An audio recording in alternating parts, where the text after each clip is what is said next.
unión neuromuscular y miopatía, ¿no? Aunque más nos vamos a abocar a lo que es la enfermedades de la unión neuromuscular y dentro de esas enfermedades la más importante que es la miastenia gravis. Entonces, vamos a,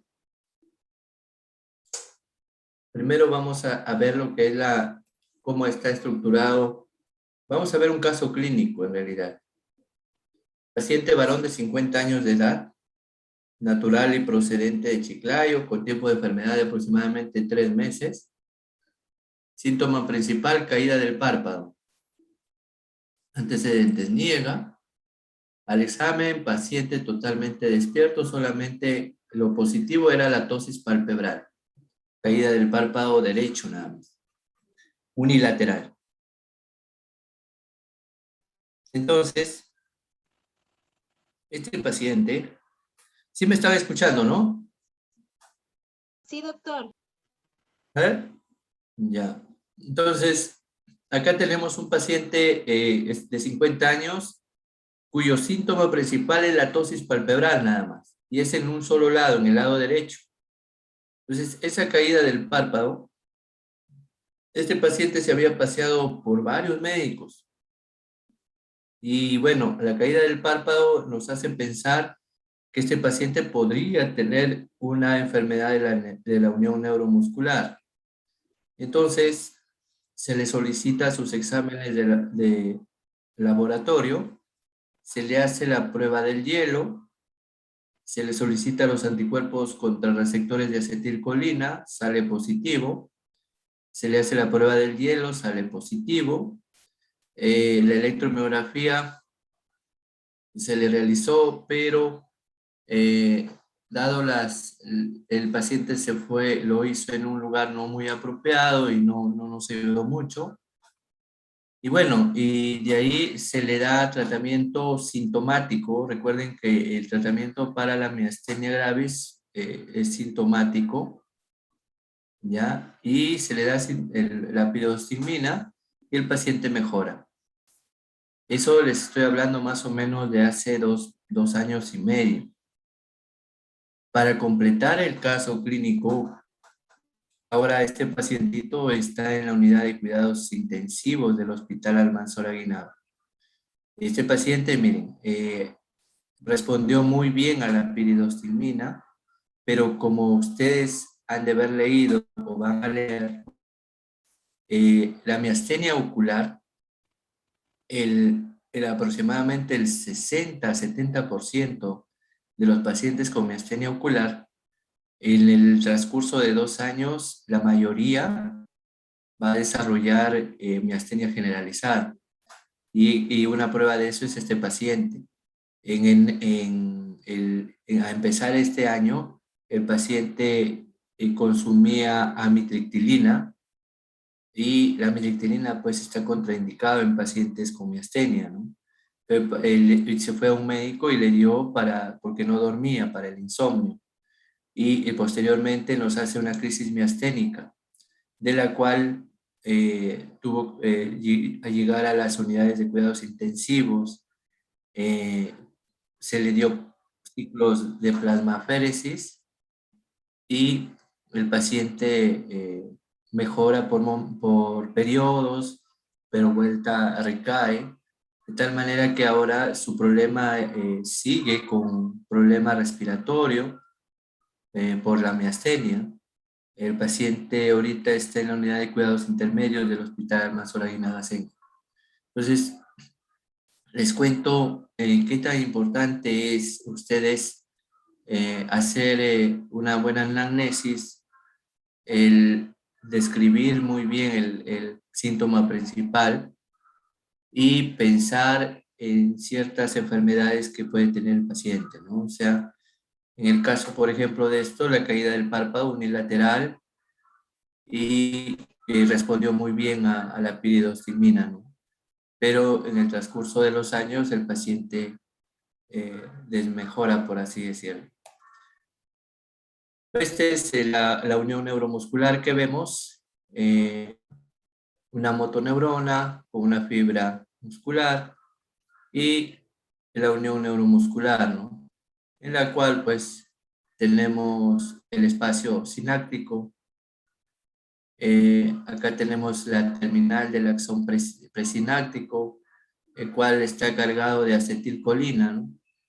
Y acá tenemos los receptores de la acetilcolina. Esto es una unión normal, una unión neuromuscular normal. En cambio acá, una unión neuromuscular de un paciente con miastenia gravis, en la cual pues vemos que el anticuerpo se ha pegado al receptor de acetilcolina y no deja que la acetilcolina haga su función que siempre debe hacer, ¿no? Entonces se reduce la transmisión de lo que es la unión neuromuscular.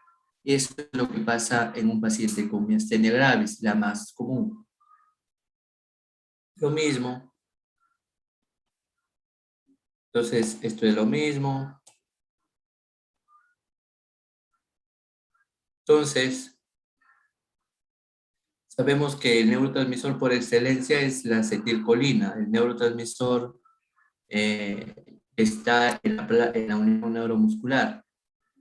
La unión neuromuscular está formada por el terminal presináptico, o sea, el botón axónico amielínico de las motoneuronas inferiores, localizadas en las astas anteriores medulares o en el núcleo motor de los nervios craneales. La hendidura sináptica y la terminal posináptica. La terminal posináptica es la membrana celular de las fibras musculares estriadas del músculo esquelético, ¿no? Entonces, un poco para un diagrama de cómo sería el potencial de acción, cómo se genera, ¿no?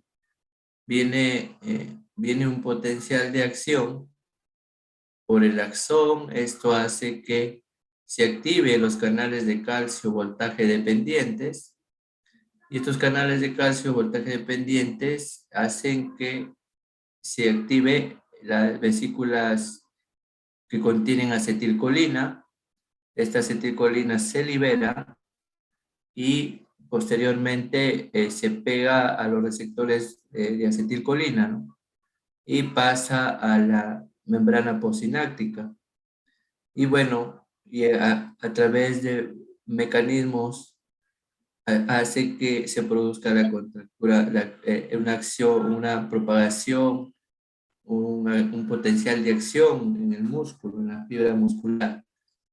Eso básicamente a grandes rasgos es lo que sucede en la unión neuromuscular, ¿sí?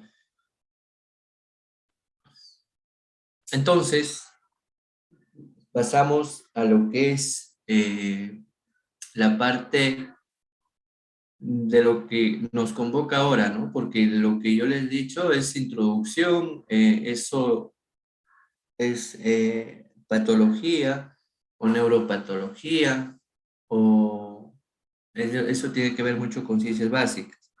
Entonces, la parte de lo que es clínica, nosotros tenemos que los trastornos de la unión neuromuscular pueden ser trastornos presinápticos y postsinápticos, ¿no? Los trastornos presinápticos, ahí está el síndrome de Lambert-Eaton o Eaton-Lambert, y el postsináptico, la miastenia gravis. La miastenia gravis es la más frecuente, ¿no? Constituyendo los anticuerpos ante receptores de acetilcolina el agente patógeno esencial. Entonces, la otra clasificación de los trastornos de la unión neuromuscular, los adquiridos, postsináptico, miastenia gravis, presináptico, Lambert-Eaton y botulismo, ¿sí? Y los trastornos de la unión neuromuscular de causa tóxico-medicamentosa también podemos colocarlo acá como adquirido. Y el congénito, pues, miastenia gravis neonatal y congénita, ¿no? Entonces, el síndrome de Lambert-Eaton se produce porque hay una falla en los canales de sodio, de calcio voltaje dependientes, ¿no? Entonces, ese es un síndrome presináptico, ¿sí? Y el botulismo también es presináptico, ¿no? Y la miastenia gravis sí es posináctica, así como les he explicado, ¿no?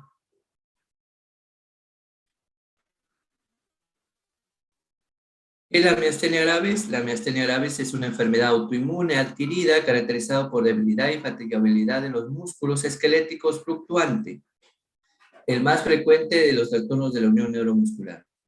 Entonces, la miastenia gravis es adquirida, pero es autoinmune. ¿Qué es lo más característico de esta enfermedad? La fatiga. El paciente generalmente te dice debilidad, ¿no? Pero es fatiga y que es fluctuante. O sea, es de predominio despertino, perdón. El paciente en la mañana se levanta un poco más restablecido, más tranquilo. Conforme va avanzando el día, el paciente empeora sus síntomas o los presenta. Entonces, la miastenia gravis tiene esas características, que conforme va avanzando el día, empeora los síntomas, ¿sí? Engloba el 80% de los casos de la unión de las enfermedades de la unión neuromuscular. Esto se estima en una prevalencia de 10 a 15 casos por 100.000 habitantes.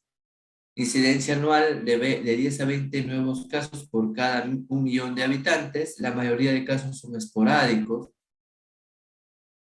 pero se ha visto que existe una predisposición genética asociada a estos haplotipos. La relación la relación mujer-hombre es hasta de 5:1. Las mujeres son más propensas a ser miastenia gravis. Entonces, pico de incidencia entre la segunda y tercera década de la vida, con predominio femenino, ¿no? Y otra en la quinta, sexta década de la vida con predominio masculino, ¿ya? Asociación de miastenia gravis con otras enfermedades, ¿sí? Como por ejemplo el hipotiroidismo, las enfermedades del colágeno, la vasculitis, el lupus eritematoso sistémico, la artritis reumatoide o neuromielitis óptica. Entonces, tenemos que pensar en estas enfermedades cuando tengamos un paciente con miastenia gravis. Hipotiroidismo, enfermedad de colágeno, vasculitis, lupus eritematoso sistémico, artritis reumatoide o neuromielitis óptica, ¿no?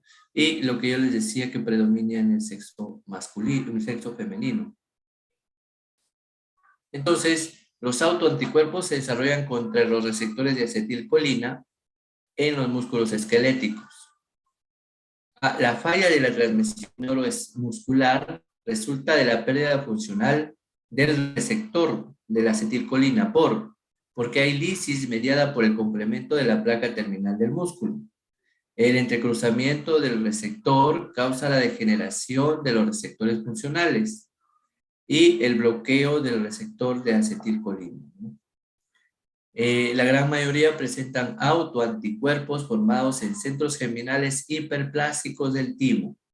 De ahí que, por eso que cuando no hay mejoría con el paciente, lo que planteamos es una timectomía. Así el paciente no tenga timomas o no tenga alteraciones tímicas. Por esto, la gran mayoría presentan autoanticuerpos formados en los centros germinales hiperplásticos del timo. Entonces, como se dice acá en el timo, es el centro formador de autoanticuerpos. La importancia del timo en la patogenia de la miastenia gravis queda reflejada en el alto porcentaje de anormalidades tímicas en estos pacientes y en la mejoría clínica evidenciable en muchos casos tras la timectomía. El 75% aproximadamente mejora. El 85% de estos pacientes tienen hiperplasia tímica y el 15% tienen timoma. ¿Ya? Entonces, ¿qué sacamos de la conclusión de acá de esta diapositiva como conclusión? Es que a todo paciente con miastenia gravis, que sea sobre todo de anticuerpos contra receptores de acetilcolina, va a ser muy productivo que le hagamos una timectomía, ¿ya? El paciente podría mejorar más. El antígeno específico esencial es el receptor postsináptico, ¿no? Detectable en el 80 al 90% de los pacientes con miastenia gravis. Del 10 al 20% restante, entre un 40 y un 70% poseen anticuerpos antiproteína quinasa muscular, anti-MUS, ¿ya? O sea, de todos los pacientitos que tienen una miastenia gravis, el 80 a 90% son por el receptor postsináptico de acetilcolina, ¿no? Pero también puede haber un 10 al 20%, de estos 10 al 20%, el 40-70% poseen anticuerpos contra receptores, contra anticuerpos antiproteína quinasa muscular, anti-MUS, ¿ya? Y el resto puede ser miastenia gravis cero negativa, ¿no? Características clínicas, ya les dije que el síntoma primordial, el síntoma más característico es la debilidad. Un ratitito.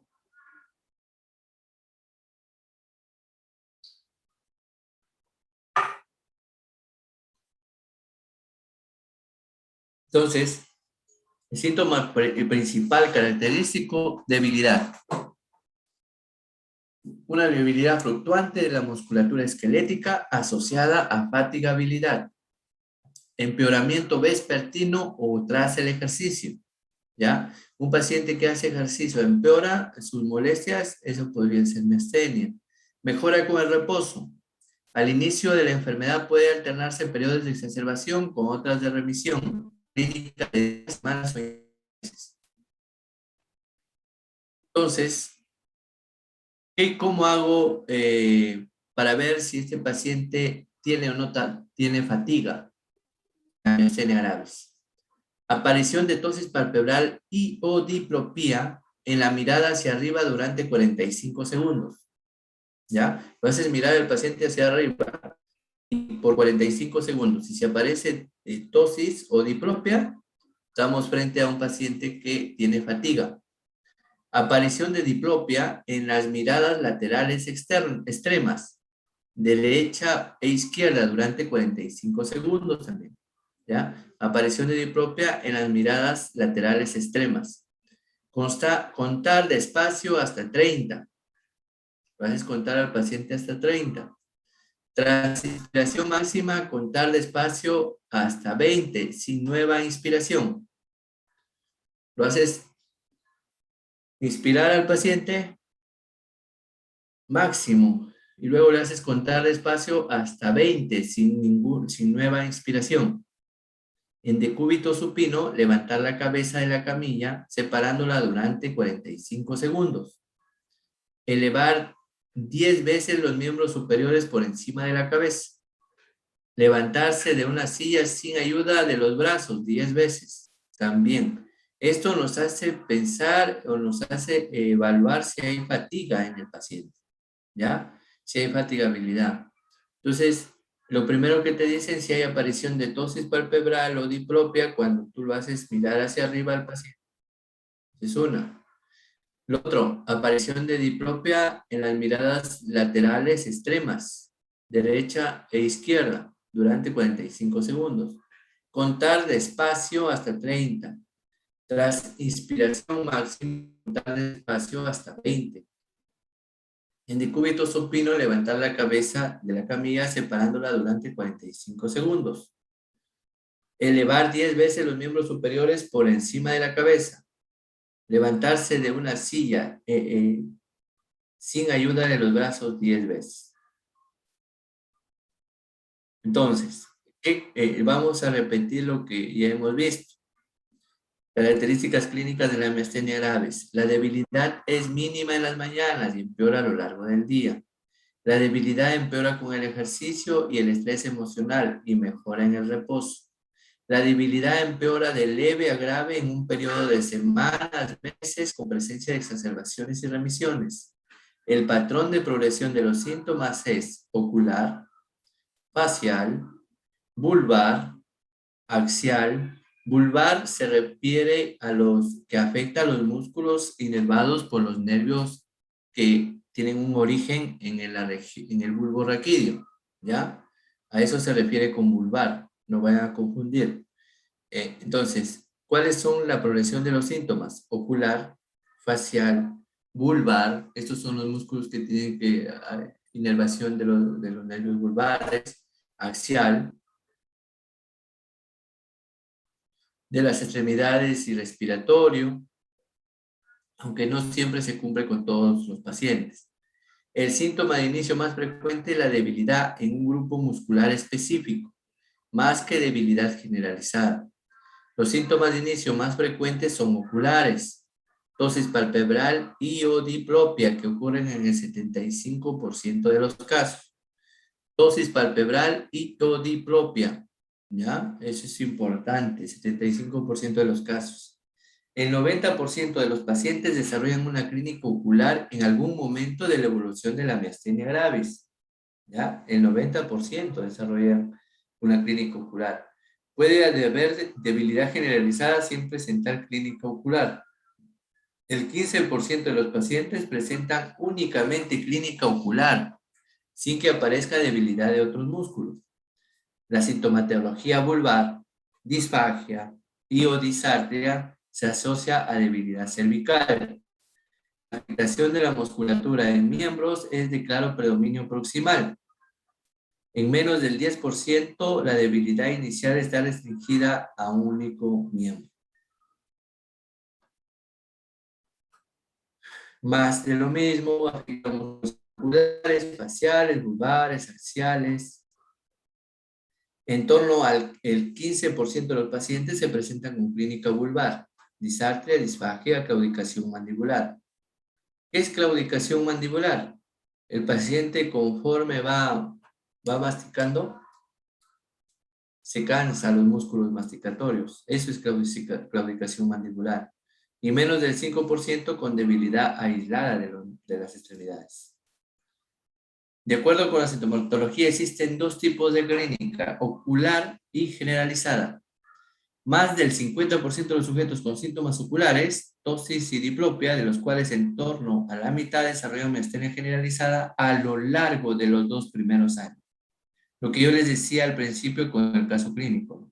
Más del 50% de los sujetos comienzan con signos oculares, de los cuales en torno a la mitad desarrollan miastenia generalizada a lo largo de los 2 primeros años. Bueno, y esta es la clasificación de Osserman, ¿no? Que actualmente todavía se sigue utilizando, pero no tiene tanta relevancia clínica, ¿no? ¿Ya? ¿Qué presentaciones atípicas tenemos? Debilidad del extensor del cuello, cabeza caída, debilidad focal de los miembros, cintura y extremidades, o sea, que se afecte las cinturas, ¿ya? Y las extremidades al mismo tiempo, ¿no? Debilidad selectiva de los músculos respiratorios. También es una forma atípica. La miastenia ocular. Tosis que puede ser uni o bilateral. Fluctuante, asociada o no a diplopia. O sea, solamente puede haber tosis nada más. ¿Ya? Generalmente existe afectación de varios músculos extraoculares. Puede simular otros trastornos como una mononeuropatía ocular o una oftalmoplegia internuclear. ¿Ya? Puede simular otros trastornos como una mononeuropatía ocular y una oftalmoplegia internuclear. La tosis puede evidenciarse en ocasiones al solicitar al paciente que mantenga una supraversión sostenida de la mirada. ¿Ya? Entonces, eso es importante. Acá ven la paciente con tosis palpebral. La tosis se define como mayor a la tercera parte superior de la del iris, ¿no? ¿Sí? Una caída del párpado superior a la tercera parte del iris, ¿ya?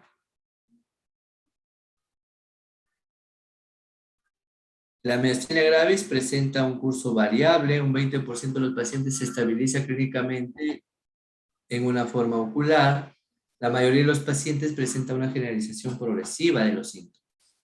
Un tercio de los pacientes comienzan con clínica generalizada tras un mes de clínica ocular. La mitad de los pacientes son diagnosticados de forma generalizada en 6 meses y hasta un 80% en 2 años. Lo que yo les decía, ¿no? Entonces acá más fotos para que ustedes vean. Esta pacientita sin tratamiento, sin pirodiostimina, paciente con miastenia del labio ocular y tras inicio de tratamiento con corticoide, acá le dieron corticoide e inmunoglobulina. ¿Ya? Como son es un trastorno inmunológico, entonces va a responder bien a la inmunoglobulina y al corticoide. Entonces, la musculatura vulvar. ¿Qué síntomas va a tener el paciente con compromiso vulvar? Disartria, disfagia, y en casos graves puede haber disnea. Claudicación de la musculatura masticatoria, dificultad para terminar la cena. La voz se torna hipofónica, debilidad de las cuerdas vocales y músculos laringeos fonatorios. Y no es infrecuente que adquiera un timbre nasal por parálisis asociada del velo del paladar. Cuando afecta la musculatura facial y del cuello, puede aparecer una faz inexpresiva con dificultad para sonreír y gesticular. Debilidad de los músculos masticatorios condiciona la imposibilidad para cerrar por completo la boca, quedando entreabierta. Afectación de la musculatura cervical puede provocar en las últimas horas del día el denominado síndrome de la cabeza caída, ¿ya? Entonces, eso es importante. Para las miopatías, la debilidad muscular generalmente es proximal, axial, más que distal o segmentaria, ¿no? ¿Sí? Cuando nosotros tenemos debilidad proximal, hay que pensar en una miopatía o una alteración de la unión neuromuscular. Entonces, en las extremidades típicamente aparece una debilidad de predominio proximal más importante en los miembros superiores. El paciente puede manifestar dificultad para peinarse o sostener los brazos por encima de los hombros. ¿Ya? Diagnóstico. El diagnóstico, pues, es importante la anamnesis, ¿no? La anamnesis y un buen examen neurológico o un buen examen general. Lo otro es, se dispone de la prueba de tensilón, dice acá. La prueba del tensilón, como yo les he de haber dicho a algunos de mi rotación, que están rotando, es muy riesgoso hacer la prueba del tensilón si no tenemos una unidad de cuidados intensivos cercana, ¿no? ¿Por qué? Por las complicaciones que puede dar el tensilón. Tensilón puede producir bradicardia severa y puede producir un paro, ¿ya? Entonces hay que tener cuidado ahí con el momento de hacer la prueba con tensilón. La prueba del hielo y las pruebas de laboratorio, pruebas serológicas y estudio neurofisiológico, ¿no? Eso sí, sí lo pueden hacer, pero con la prueba de tensilón sí hay que tener mucho cuidado.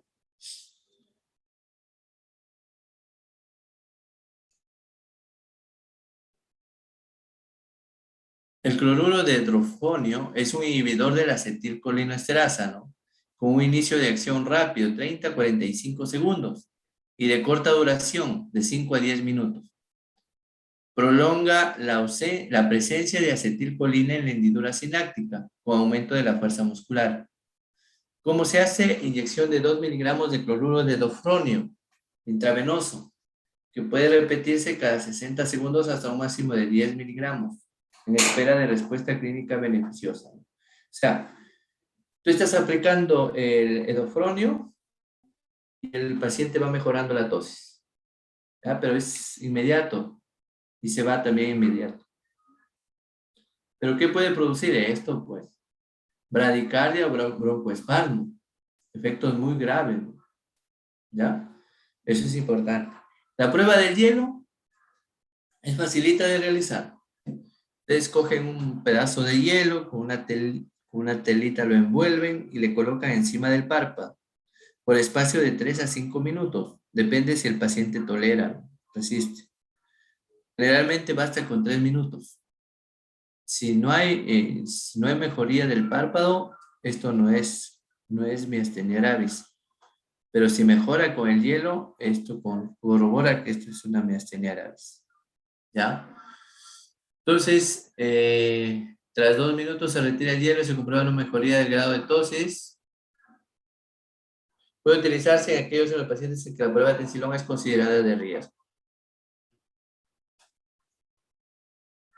Joseph.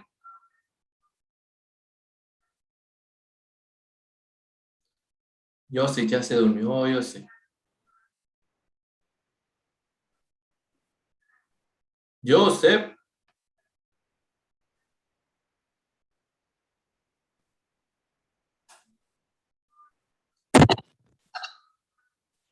¿Qué pasa, Joseph?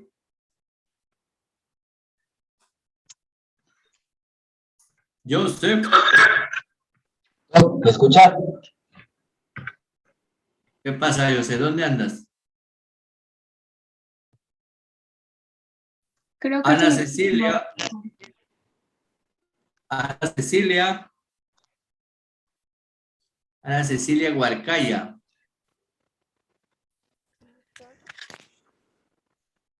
Vamos a ver si están despiertos. Ana Cecilia. ¿Aló? Ana Cecilia, no te escucho. ¿Qué pasa? ¿Están caletas?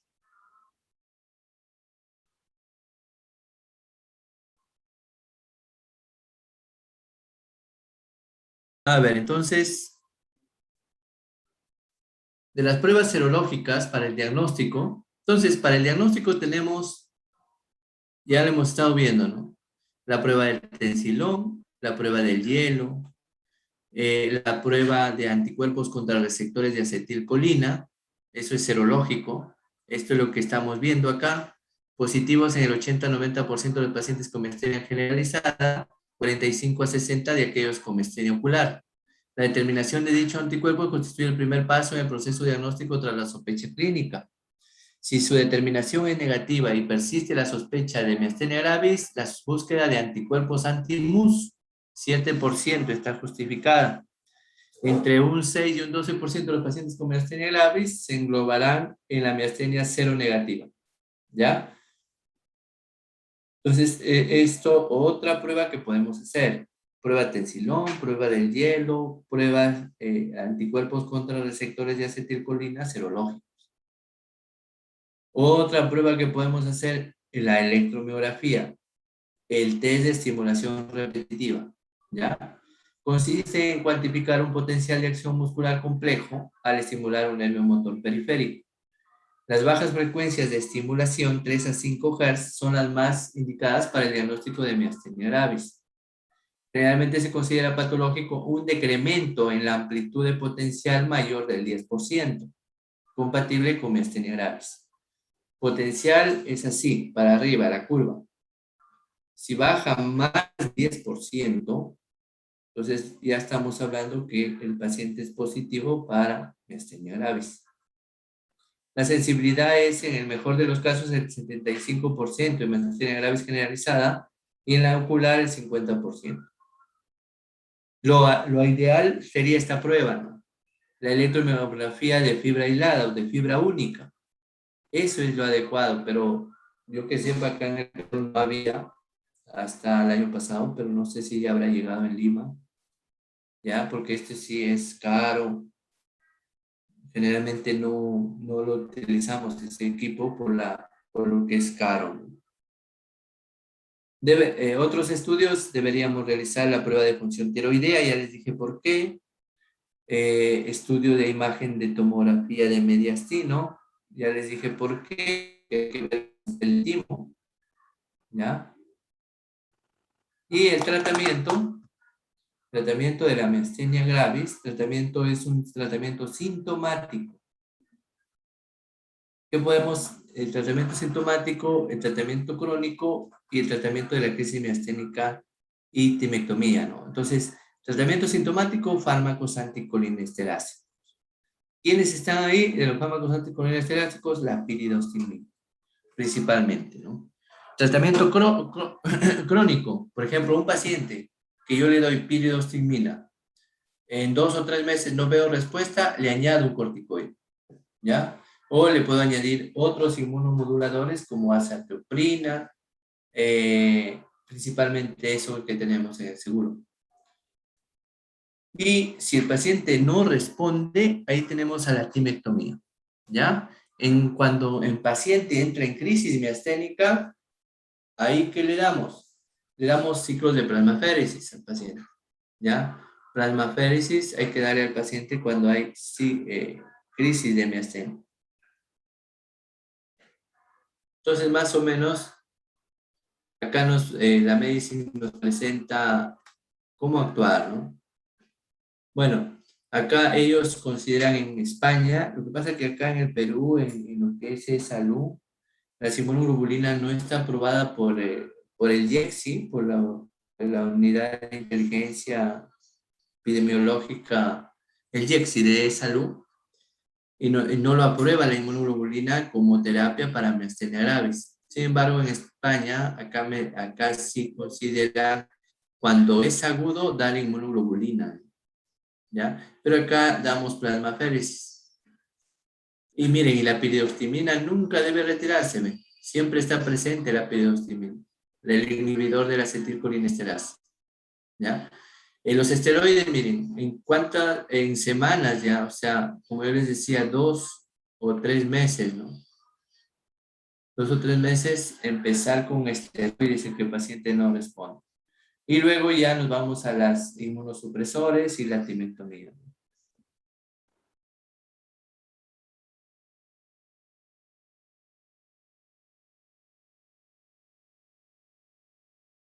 Entonces, un ratito.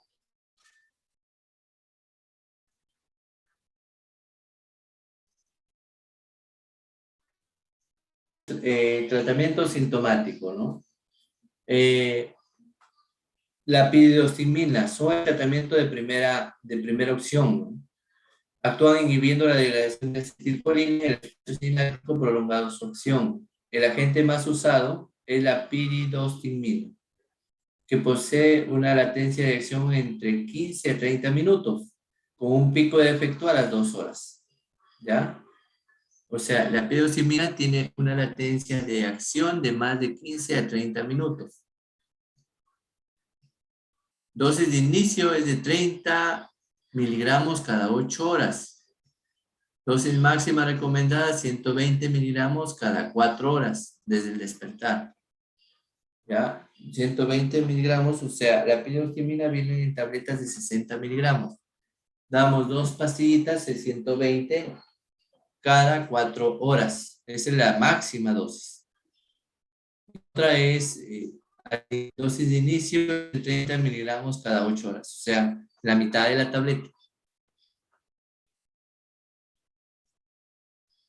Un ratitito para tomarme un vasito de agua y ya me duermo.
Entonces, miren, se empieza con 30 miligramos 3 veces al día.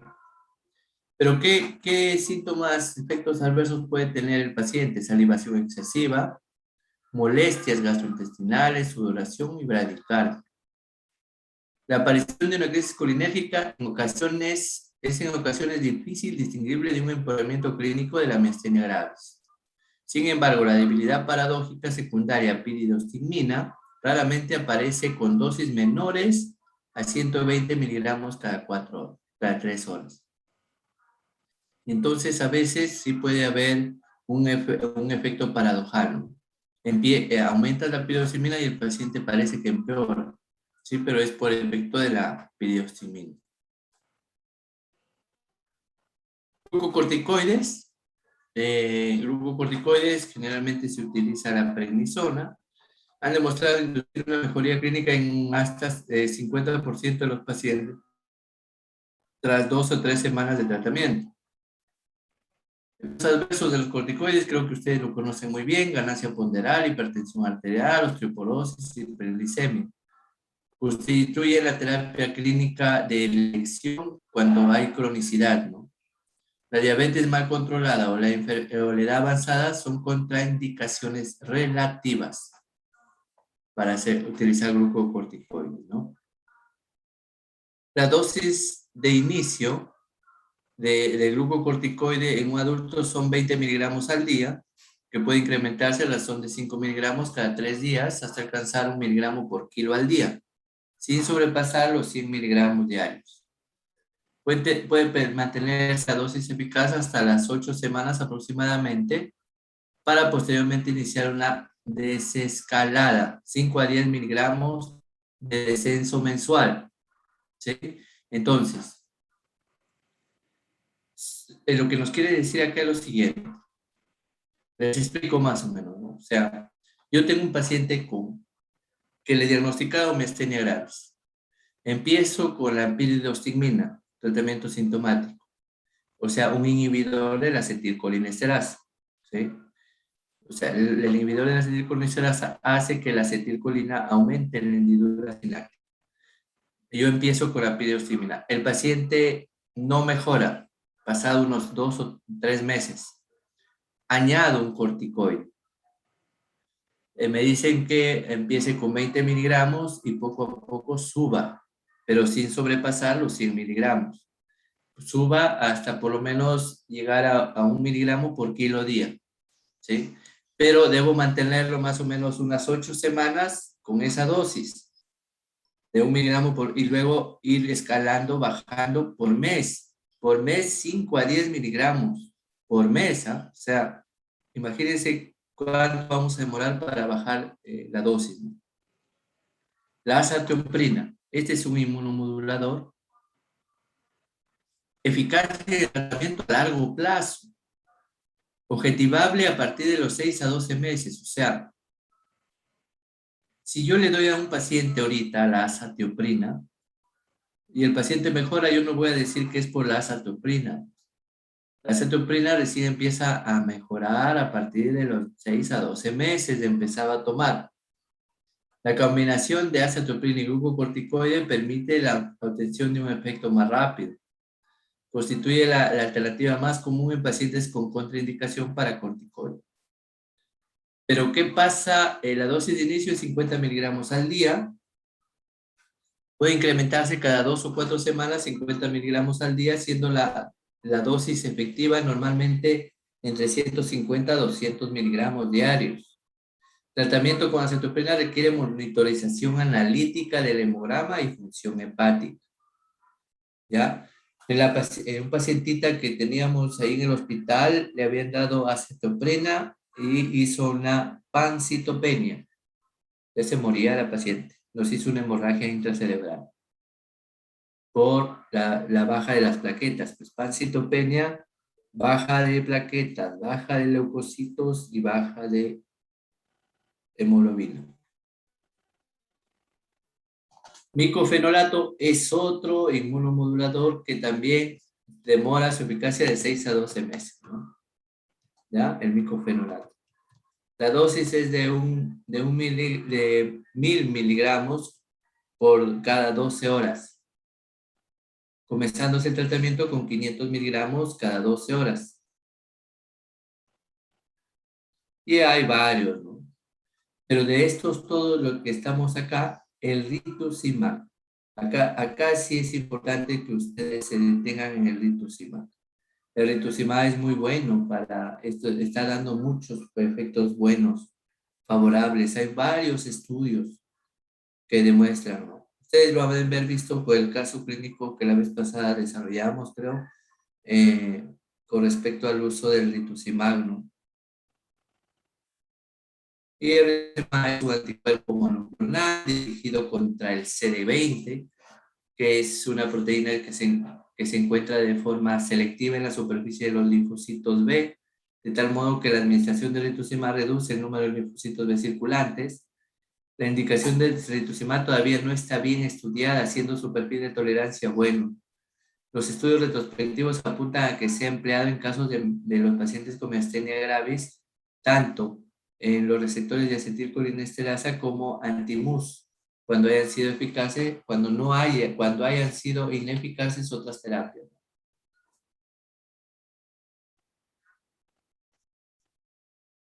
Entonces, exacerbación de la enfermedad con compromiso de la musculatura respiratoria es potencialmente. Esa es una crisis miasténica, ¿no? Corresponde a la clase 5 de la clasificación de Osserman.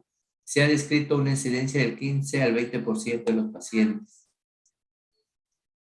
Las infecciones, todo tipo de infecciones lo estabiliza al paciente con miastenia gravis.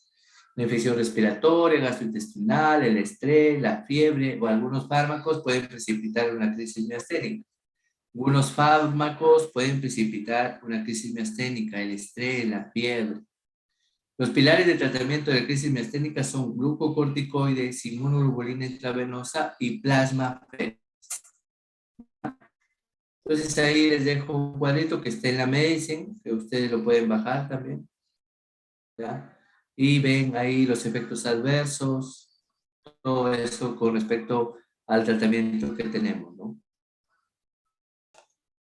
Fármacos que exacerban la miastenia gravis. Un montón, ¿no? Un montón. La vez pasada llegó un paciente con miastenia gravis y me llevó toda una lista que había averiguado y toda una lista de los fármacos que no puede consumir un paciente con miastenia. Relajantes musculares, como por ejemplo benzodiazepinas, baclofeno. No puede recibir un paciente con miastenia gravis, baclofeno ni benzodiazepinas. Aminoglucósidos, macrólidos, clindamicina, beta-lactámicos, imipenem, quinolonas. No puede recibir un paciente con miastenia gravis. Aminoglucósidos, macrólidos, clindamicina, lincomicina, beta-lactámicos y quinolonas. Cardiovasculares como por ejemplo los beta bloqueantes, los antagonistas del calcio. La buscapina, ¿no? Que generalmente lo utilizan para problemas de dolor abdominal. Los psicotrópicos como la benzodiazepina. Amidictilina no se puede utilizar. Antidepresivos. Neuroléptico. Promacina, haloperidol. Anfetaminas. Hipnóticos como los barbitúricos, ¿no? Otros antihistamínicos, contrastes iodados, principalmente eso, ¿no?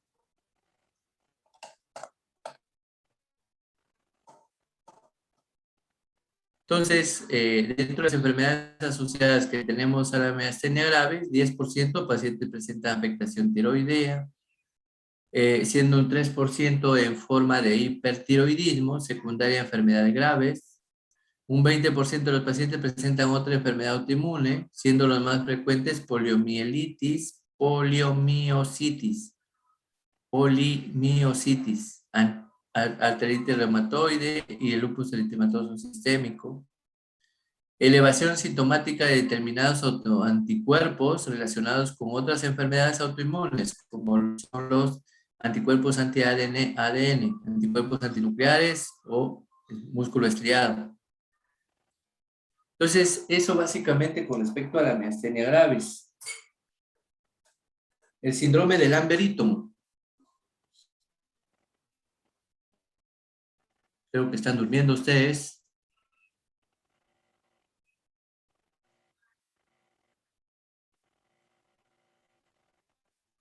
Yo sé. ¿Me escucha?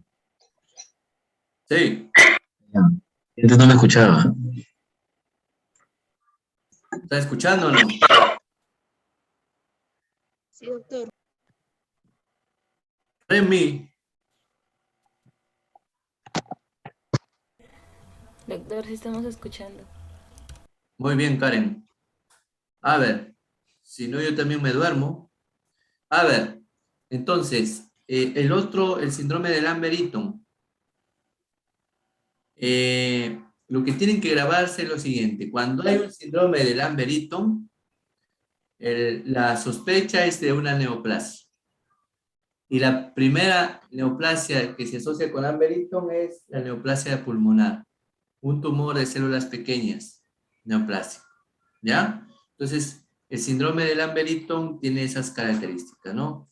Entonces, el trastorno autoinmune neuromuscular por debilidad muscular y fatigabilidad está causado por autoanticuerpos contra los canales de calcio voltaje dependientes presentes en la terminal presináptica. ¿Ya? Está porque afecta a los canales de calcio voltaje dependientes en la presináptica. Mitad de los pacientes con síndrome de Lambert-Eaton tienen un tumor asociado, carcinoma de células pequeñas pulmonar en su gran mayoría. Incidencia de 0.4 casos por millón al año.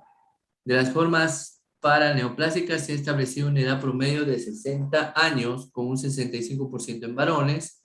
Existe otro pico de edad a los 35 años donde la tasa mujer-hombre tiende a igualarse. Pacientes con síndrome de Lambert-Eaton no paraneoplásico. Existe una asociación significativa con antígenos de histocompatibilidad clase, este tipo de antígenos. ¿Ya? ¿Cuál es la triada clásica de un síndrome de Lambert-Eaton? Debilidad muscular progresiva, debilidad muscular proximal, perdón, disfunción autonómica y arreflexia. Al contrario de lo que, o sea, en el miastenia gravis no hay arreflexia. En cambio acá sí hay arreflexia, pero que mejora con el ejercicio. El Lambert-Eaton mejora con el ejercicio. Debilidad muscular, entonces debilidad muscular proximal, disfunción autonómica y arreflexia, ¿ya? Esa es la triada típica del síndrome de Lambert-Eaton. Arreflexia. Debilidad muscular suele iniciarse en las piernas, afectación ocular aislada es muy rara. Entre el 80 y el 96% presenta trastornos disautonómicos. El más frecuente es sequedad de boca, seguido por disfunción eréctil y estreñimiento. Entonces, el 80% al 90% de los pacientes con síndrome de Lambert-Eaton tienen trastornos disautonómicos, ¿ya? El más frecuente es la sequedad de boca. Menos frecuente es la disfunción ortostática o miccional. En pacientes con hipo o arreflexia, el fenómeno de facilitación post-ejercicio, o sea, recuperación transitoria de los reflejos tendinosos tras una contracción muscular. O sea, lo mandas a hacer ejercicio al paciente y mejora su reflejo. ¿Sí? De lo que había arreflexia, mejora. Diagnóstico se basa en las pruebas neurofisiológicas y serológicas. Estudio electrofisiológico de erección es la estimulación nerviosa repetitiva. En cuanto a los estudios serológicos, el 85% a 90% se detectan anticuerpos contra canales de calcio voltaje dependientes. Se acerca al 10%, al 100% en el caso de carcinoma de células pequeñas pulmonares. Tratamiento de elección es la 3,4-diaminopiridina. 3,4-diaminopiridina, ¿ya? Para el síndrome de Lamberito. Botulismo. Ingesta de alimentos contaminados con la toxina de Clostridium botulinum o a través de una herida producen una inhibición de la liberación de acetilcolina, con compromiso del potencial de acción motora que afecta a la musculatura estriada esquelética y el sistema optimal. Los síntomas del botulismo comprenden la debilidad rápidamente progresiva en sentido cráneo-caudal. Habitualmente existe midriasis pupilar al inicio, sumándose debilidad musculatura vulvar y finalmente debilidad axial y en las extremidades. La boca seca, diaforesis, hipotensión ortostática o la presencia de arritmia son los síntomas frecuentes. Muy bien. Bueno, pasando al otro punto de las miopatías. Miopatías hay un montón, pues, ¿no? Son enfermedades producidas por una alteración primaria, funcional o estructural del músculo esquelético. El síntoma fundamental es la pérdida de fuerza o debilidad. Se clasifica en adquiridas y hereditarias. Miopatías hereditarias, distrofia muscular, miotonías y canalopatías, miopatías congénitas, miopatías metabólicas, miopatías mitocondriales. Adquiridas, miopatía inflamatoria, miopatía endocrina, miopatía asociadas a enfermedades sistémicas y miopatía por fármacos o tóxicos. Entonces, hay un montón de miopatías, más miopatía. ¿Ya? Entonces, ahí sí hay varios tipos de miopatía, ¿no? Hay que diferenciar el término distrofia de una amiotrofia. ¿Ya? La distrofia, presencia de atrofia muscular causada por enfermedades primarias de la fibra muscular. Distrofia.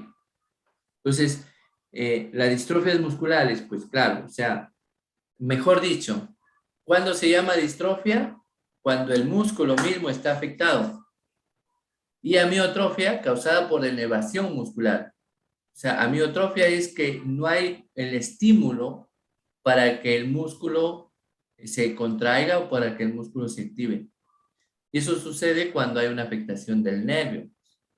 Eso es lo que pasa en la esclerosis lateral amiotrófica. En el ELA, esclerosis lateral amiotrófica. La atrofia muscular que tenemos es porque no hay quien estimule al músculo. O sea, el problema es de toda la columna motora de la médula espinal, ¿sí?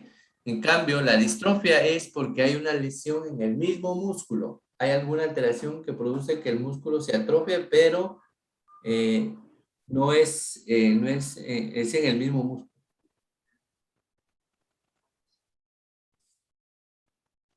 Entonces, las miopatías, diagnóstico debe estar basada en una adecuada evaluación clínica del paciente, historia y exploración.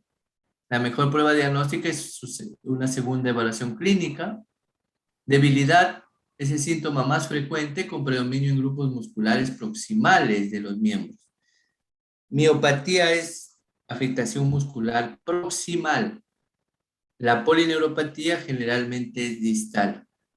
La miopatía es afectación proximal. Miembros inferiores, dificultad para subir escaleras, levantarse de una silla o de la posición de cuclillas. ¿Ya? Entonces, eso es importante que ustedes lo sepan. Entonces, la debilidad generalmente lo tiene el paciente, es el síntoma más frecuente, y la debilidad es a predominio proximal, ¿sí? Como por ejemplo, el paciente para subir escaleras utiliza pues la musculatura del muslo, ¿no? O sea, entonces ahí es donde necesita pues, por eso que la debilidad es de predominio proximal, ¿no?